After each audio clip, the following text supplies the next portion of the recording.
우리는 우리가 인정하던, 인정하지 않던, 또 믿건, 믿지 않건, 분명한 것은 하나님의 은혜로 살아가고 있습니다. 믿으십니까? 네. 내 힘으로 사는 것 같아도 우리는 다 하나님의 은혜 안에 살아가고 있습니다. 그리고 그 은혜가 예수 그리스도를 통해서 우리 삶 가운데, 그리고 온 세계 가운데 분명하게, 확실하게 드러났습니다. 하나님의 아들 예수 그리스도만이 우리 힘으론 결코 해결할 수 없는 죄의 문제까지 해결해 주시는 은혜를 베푸신 것입니다. 하지만 문제는 우리가 시시때때로 또 아주 자주 그리고 또한 아주 긴 시간 동안도 이 사실을 잊고 살 때가 많다는 것입니다. 그래서 우리의 믿음이 약해지고 우리의 삶 또한 피폐해져 가는 결과를 낳기도 합니다. 따라서 우리는 지금 이때 늘 회복을 해야 하는데 그 회복을 오늘은 부흥이라고 말하고 싶습니다.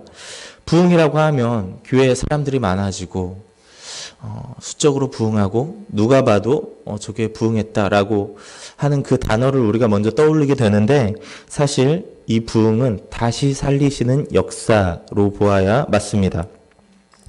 하박국 선지자의 기도를 잠시 소개해 드리겠습니다. 하박국 선지자는 그 시대에 이런 기도를 올려드렸습니다. 여호와여, 주는 주의 일을 수년 내에 부흥케 하옵소서. 아멘. 이 본문은 내일 새벽에 다룰 말씀이기도 합니다. 부흥의 우리말 뜻은 쇠하였던 것, 약해졌던 것을 다시 일어나게 함이란 뜻을 가지고 있습니다. 이 뜻을 보니까 수적으로 부흥했다고 부흥이라는 단어를 쓸 수 있는 게 아니죠. 그래서 위에서 읽은 하박국 3장 2절도 직역하면 야훼여, 여호와여, 당신의 일을 몇 년 안에 일어나게 하소서. 당장이 아니라 몇 년 안에 우리를 일으키시고 살리시옵소서가 되는 것입니다. 하박국이 지금 살려달라고 하는 것은요, 무너져가는 현실 속에서 하나님의 일을 나타내 주심으로 우리를 살게 해달라는 간절한 기도입니다. 부흥이란 이렇게 하나님께서 자기 백성의 죄를 사하시고 그 백성들에게 은총을 보여주시는 사건이기 때문입니다. 구약 성경에 보면 이런 기도가 자주 나타나고 있습니다. 그 중에서도 오늘 함께 본 시편 85편은 이스라엘의 역사 속에서 신앙의 부흥을 되새겨 보게 하는 말씀입니다. 이 말씀을 자세히 바라보면 이 민족, 곧 우리에게 향하신 하나님의 뜻을 발견하게 됩니다. 이 시편이 쓰인 정확한 연대는 알 수 없습니다. 어떤 학자는 기근이나 자연재해가 닥쳐왔을 때 이 고라 자손의 씨가 불려졌을 거라고 말하기도 하고요. 또 어떤 이는 히스기야가 아수르에게 포위되었던 때에 민족이 그렇게 전쟁에 당한 고통, 고난 가운데 불렀던 시라고 추정하기도 하고, 가장 유력한 것은 유대 민족이 바벨론 포로에서 풀려나서 예루살렘으로 귀환한 후에 지어진 시라고 추정하기도 합니다. 이 시편의 배경이 어떠하든 이 시를 통해 알 수 있는 분명한 것은 역사의 고난의 때에 진정한 새로움과 회생이 필요하다는 것입니다. 이 시는 고라 자손의 시라고 합니다. 고라는 거룩한 사람은 아니었습니다. 모세에게 반역을 시도하다가 하나님의 진노를 받아서 고라에게 속한 모든 사람과 그의 재물, 모든 것을 하나님께서 삼키셨다고 민수기 16장에 나와 있어요. 하지만 이상하게 고라 자손의 아들들은 죽지 않았다고 합니다. 그의 세 아들들은 아마 고라의 죄에 동참하지 않았던 것으로 보입니다. 이 세 아들들은 후대에 성막의 문을 지키고 하나님을 찬양하는 일을 했습니다. 비록 문지기였지만 하나님 나라를 위해서 봉사하는 것을 세상의 높은 일보다 더 귀하게 여겼다고 합니다. 맑은 영을 소유하고 있었기 때문에 여호와께서 그들의 찬양을 전쟁터에서 사용하셨다고 합니다. 그래서 고라 자손은 하나님의 진노가 어떤 것인지, 하나님의 징벌을 보았기 때문에 어떤 것인지 더 잘 알고 있기에, 하나님이 어떤 분인지 더 잘 알고 있기에 하나님을 경외하고 하나님 앞에서 정직하려고 애썼을 것입니다. 그래서 그 맑은 영이라고 표현을 했고, 하나님 그 전쟁에서 하나님 찬양하는, 가장 앞에서 진두지휘하는 그 찬양대로 쓰임을 받았던 것입니다. 이 기도자는 과거에 하나님께서 우리에게 어떻게 행하셨는지를 회상하고 있습니다. 과거의 경험을 회상하는 것은 굉장히 중요합니다. 우리가 가끔 주님과의 첫사랑을 회복시켜 달라고 기도하죠. 주님을 정말 뜨겁게 알았을 때, 주님을 정말 뜨겁게 믿었을 때를 회복시켜 달라고 하죠. 그때의 경험이 있기 때문에 지금도 그때처럼 돌아가고자 하는 열망과 갈망이 있을 수 있는 것입니다. 이렇게 회상하는 것은 중요합니다. 1절에서 3절까지도 이러한 과거의 회상이 나오고 있습니다. 하나님께서 과거에 우리를 어떻게 하셨나 회상하는 것인데 제가 읽어드립니다. 여호와여 주께서 주의 땅에 은혜를 베푸사 야곱의 포로된 자로 돌아오게 하셨으며 주의 백성의 죄악을 사하시고 저희 모든 죄를 덮으셨나이다. 주의 모든 분노를 거두시며 주의 진노를 돌이키셨나이다. 아멘. 이 말씀은 하나님께서 과거에 야곱의 백성의 땅에서 이루셨던 은총을 상기하고 있습니다. 하나님께서 과거에 우리에게 어떤 은총을 베푸셨으며 우리 백성의 죄를 어떻게 사하셨고 하나님께서 그 진노를 거두사 대신 우리를 축복하셨다고 말하고 있습니다. 과거를 회상하는 것은 너무 좋은데 사실 이게 회상으로 끝나는 일이 많습니다. 이 과거의 회상은 과거의 일이죠. 과거의 일일 뿐입니다. 지금의 모습은 분명히 아닙니다. 우리도 과거를 많이 회상하며 살죠. 과거 한국교회는 한국전쟁 이후에 놀라운 성장을 했습니다. 세계 선교 역사 가운데 찾아볼 수 없는 유례 없는 아주 대단한 성장, 하나님께서 일으키시지 않으셨다면 될 수 없는 성장을 우리는 보았습니다. 그런데 이제 아쉬운 것은 그것은 과거의 이야기입니다. 한때의 이야기입니다. 교회만이 아닙니다. 개인도 마찬가지입니다. 날마다 회개하고 새롭게 태어나고 심령이 살아나는 경험, 이런 경험들을 우리가 쉽게 찾을 수가 없습니다. 하나님 앞에 정말 헌신하고 참 기쁨을 누리는 신앙인들이 과거의 인물이었거나 아님 예전의 일들이 되어가고 있습니다. 한번 여러분들도 생각해 보십시오. 주변에서 어디에서든지 하나님을 만났고 성령님을 체험했고 회개하며 죽게 돌아왔던 그 역사들이 아주 근래 지금의 일인 사람들이 있습니까? 있다면 매우 감사한 일이지만 보통은 과거에 내가 그랬었다. 과거에 내가 이렇게 하나님 만났었다. 과거에 내가 교회에서 이랬었다. 이런 회상으로 끝나는 일들이 참 많습니다. 안타까운 것은 우리는 그 회상들을 간절히 또다시 찾고 다시 만나길 원하지만 많은 교회들이 이 회상을 지금의 때로 만들어주기엔 병들어 있는 것 같습니다. 여기 우리가 지금 이때 해야 할 기도가 있습니다. 과거가 좋았다고 회상하고 그치는 것이 아니고 과거에 안주하지 말고 이만하면 됐다고 자족하지 말고 지난날의 부흥의 역사가 지금 이 시대 우리 가운데 다시 일어날 수 있기를 함께 기도해야겠습니다. 그때 주님이 지금도 신실하게 우리를 기다리고 있다는 것, 그 경험을 신실하게 다시 한번 주고 싶고 더 뜨거운 기적을 보여주시길 원한다는 것을 우리가 알고 믿고 기도하길 원합니다. 그러한 기도가 오늘 시편 말씀의 바로 4절부터 7절의 기도입니다. 주여 다시 한번 일으켜 주시옵소서라는 기도입니다. 이 기도가 지금 우리의 기도가 되어야 할 것입니다. 과거에 하나님이 베푸신 은혜에 만족하고 끝나는 것이 아니라 과거에도 함께해 주셔서 감사했고 이제 다시 하나님께서 그 부흥의 일을 오늘날 행하시기를 기도하는 것입니다. 오늘의 성경 본문은 자신에게 향한 분노의 잔을 거두어 달라고 기도하고 있습니다. 이 말은 지금 이스라엘 땅이 하나님의 드신 분노의 매를 맞고 있다는 말입니다.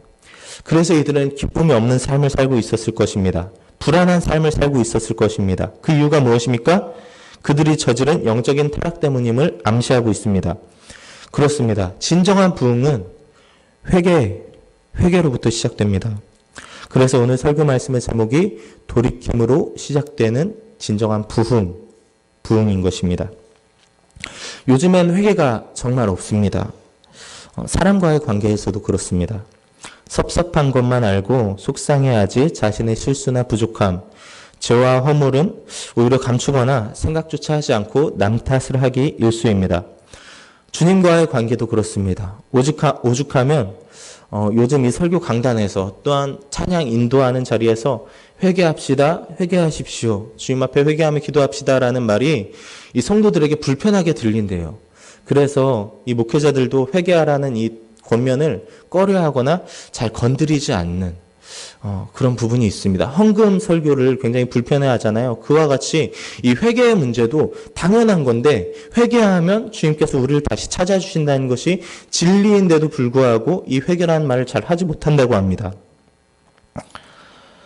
하지만 분명한 것은 회개가 없는 자리엔 부흥도 없습니다. 사람들끼리의 관계도 그렇습니다. 잘못을 뉘우침 없이 관계의 회복이란 있을 수 없습니다. 너를 기분 나쁘게 한 것이 내 탓이라고, 내가 이런 부분들을 잘못했으니 이제 이해해주고 용서하고 다시 우리 화평하자라고 손 내밀어야만 우리 관계 가운데 회복이 있는 것입니다. 이제 우리는 내 삶을 넘어서 사회가 병든 것이, 교회가 병든 것이 우리 그리스도인들 또한 나 때문이라고 생각하고 주님 앞에 기도해야겠습니다. 오늘날의 교회가 이렇게 된 것이 우리 그리스도인들 탓이라고 말하면서 기도해야겠습니다. 그럴 때에 우리의 삶에도, 우리 교회에도, 우리 사회에도 회복이 있을 줄 믿습니다. 기쁨이 있을 줄 믿습니다. 이 회개를 통해서 우리의 심령에 하나님의 인자와 자비가 내려올 것입니다. 그때 우리는 이렇게 고백할 수 있을 것입니다. 오늘 10절의 말씀처럼 인애와 진리가 같이 만나고 의와 화평이 서로 입맞추었다. 아멘. 오늘 시편의 기자가 이렇게 노래합니다. 아마도 하나님께서 이스라엘을 포로 생활에서 돌아오게 하시고 그들을 다시 회복시키신 상황을 그렇게 노래하고 있습니다. 하나님께서 신실하게 진리도 지키셨고 사랑도 베푸셨다는 것입니다. 의도 이루셨고 하나님과 이스라엘 사이에 화평도 이루셨다는 것입니다. 지금까지도 비록 하나님에 대한 두려움이 있지만 여전히 불안하지만 여전히 이스라엘을 향한 주의 그 진노의 잔을 완전히 거두시지 않았다고 생각하고 있지만 지금의 상황과는 상관없이 언제나 변함없는 진리가 그대로 온 땅을 바치고 있고 절대적인 의가 하늘에서 내려오고 있다고 말하고 있는 것입니다. 이렇게 말씀하신 대로 조금의 타협이나 예외 없이 하나님께서는 약속하신 일에 대해서는 정확한 심판과 형벌이 이루어졌습니다. 그런데 그 심판과 형벌이 저주로 끝나는 것이 아니라, 저주로 여겨지는 것이 아니라 형벌과 동시에 하나님의 크신 사랑이 나타났고 하나님과 백성들의 사이가 이 형벌로 인해서 멀어진 것이 아니라 화평을 이루었다는 것입니다. 아멘. 이 대목에서 예수 그리스도를 생각할 수 있습니다. 우리를 속죄하시고 구원하신 사건이 바로 이런 것입니다. 형벌과 동시에 화평을 이루신 사건, 우리의 죄 문제를 해결하면서 동시에 사랑을 나타내실 수 있었던 그 사건, 그 방법, 우리가 사람의 생각으로는 찾아볼 수 없는, 세상의 방법으로는 찾아볼 수 없는 방법이었습니다. 오직 하나님만이 하실 수 있는 방법, 바로 하나님 자신이 직접 속죄 제물이 되시는 방법이었습니다. 그렇게 하시면 죄의 대가를 치러야 하는 그 형벌의 진리도 지키면서 우리를 향한 사랑도 보여주시게 되는 것입니다. 그래서 하나님의 아들 예수 그리스도를 보내신 것입니다. 사랑하지 않으셨다면 굳이 그렇게 하지 않으셔도 됐겠죠. 그냥 의의 기준만 적용하셔서 심판하시고 형벌하시고 그렇게 하시면 다시 세상은 정화될 것이고 다시 죄들은 잠깐 가라앉을 것입니다. 그렇게만 하셨어도 됩니다. 그런데 우리를 사랑하셔서 하나님께서는 그렇게만 하실 수 없으셨던 것입니다. 두 구절을 읽어드립니다. 우리가 아직 죄인 되었을 때에 그리스도께서 우리를 위하여 죽으심으로 하나님께서 우리에 대한 자기의 사랑을 확증하셨느니라. 로마서 5장 8절의 말씀입니다. 이번엔 에베소서 2장 14절의 말씀입니다. 그는 우리의 화평이신지라 둘로 하나를 만드사 원수된 것 곧 중간에 막힌 담을 자기 육체로 허시고. 아멘. 하나님과 우리 사이에 화평을 이루시기 위해서 중간에 막힌 담을 본인의 육체로 허셨다고 말씀하시고 계십니다. 그렇게 화평을 이루신 것입니다. 우리는 그런 사랑을 받은 사람들입니다. 그냥 공짜로 주신, 그냥 거저 주신 값싼 은혜가 아니라 값으로 헤아릴 수 없기에 그냥 주실 수밖에 없는 그런 무한한 은혜를 받은 것입니다. 그렇게 해서 우리를 다시 살리시고 회복시켜 주셨습니다. 부흥시켜 주신 것입니다. 다시 일으켜 주신 것입니다. 그 은혜로 지금도 넘어질 때마다 우리를 다시 일으켜 주시기를 원하십니다. 흔들리고 넘어져도 사람이니까 당연히 실수하고 잘못하죠. 배반하고 도망가도 어떤 우리가 죄악을 저질렀을 때에도 우리가 회개하며 돌아올 때 멈추지 않으신 사랑, 이전에도 베풀어 주셨던 사랑을 주님께서 베풀어 주십니다. 그리고 끊임없이 베풀어 주시길 원하시고 계십니다.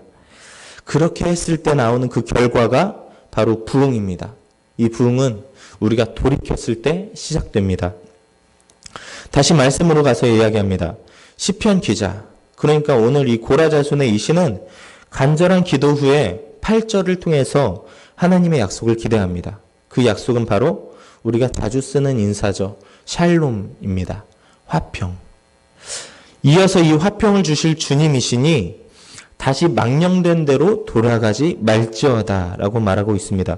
과거의 허물과 죄를 이제 회개했으니 다시 되풀이하지 말자라는 권고입니다. 이어서 그 땅에 일어나게 될 놀라운 일에 대해서 마치 환상을 보듯이 믿음의 고백을 합니다. 긍휼과 진리가 같이 만나고 의와 화평이 서로 입맞추었으며 진리는 땅에서 솟아나고 의는 하늘에서 하감하였도다. 하늘에서 내려오도다. 여호와께서 좋은 것을 주시리니 우리 땅이 그 산물을 내리로다. 그 산물은 바로 부흥입니다. 하나님이 우리를 부흥케 하실 때 진리가 땅에서 솟으면 하늘에서 의가 내려옵니다. 완벽한 상황이 되는 것입니다. 곧 우리가 하나님 앞에 바로 설 때 우리 삶 가운데 화평의 영을 주신다는 것입니다. 완벽한 영. 진리가 땅에서 솟고 하늘에서 의가 내려오면요. 빈틈이 없는 거예요. 우리 삶에 불안이 틈탈 수 없고 죄가 틈탈 수 없고 어려움이 틈탈 수 없는 거예요. 혹시나 어렵더라도 우리가 그걸 이길 힘을 분명히 주신다는 것입니다. 그러므로 진정한 죄에서 돌이키고 회개하고 영적 부흥을 갈망하면서 그렇게 기도하면서 우리 가정이, 우리 교회가, 우리 사회가 이 흉흉한 질병으로 인한 고통이 더 이상 우리를 괴롭히지 못하도록 우리가 기도함으로 땅에서는 의가 솟고 하늘에서는 진리가 내려오게 하는 그 토양이 되게 하였으면 좋겠습니다. 말씀을 정리합니다. 우리의 무너졌던 삶뿐만 아니라 궁핍하고 힘든 가정, 무너진 교회의 모습도 하나님께로 돌이키고 돌아갈 때 이길 힘을 얻고 결국 온전한 모습으로 회복될 수 있습니다. 이 돌아간다는 것은 뉘우치는 것, 회개하는 일입니다. 우리를 위해서 독생자 아들을 내어주시기까지 사랑하신 하나님의 마음을 다시 한번 기억하면서 내 삶과 이 땅과 교회의 진정한 부흥과 회복을 간구하는 일을 멈추지 않는 우리들이 되기를 다 바랍니다. 오늘 하루 스스로를 돌이키시고 주님께 돌아감으로 긍휼과 진리가 같이 만나서 의와 화평이 서로 입맞추는 하루 경험하시길 바라고 부흥이라는 산물을 내는 귀한 시간들이 되기를 바라며 오늘의 말씀을 마칩니다.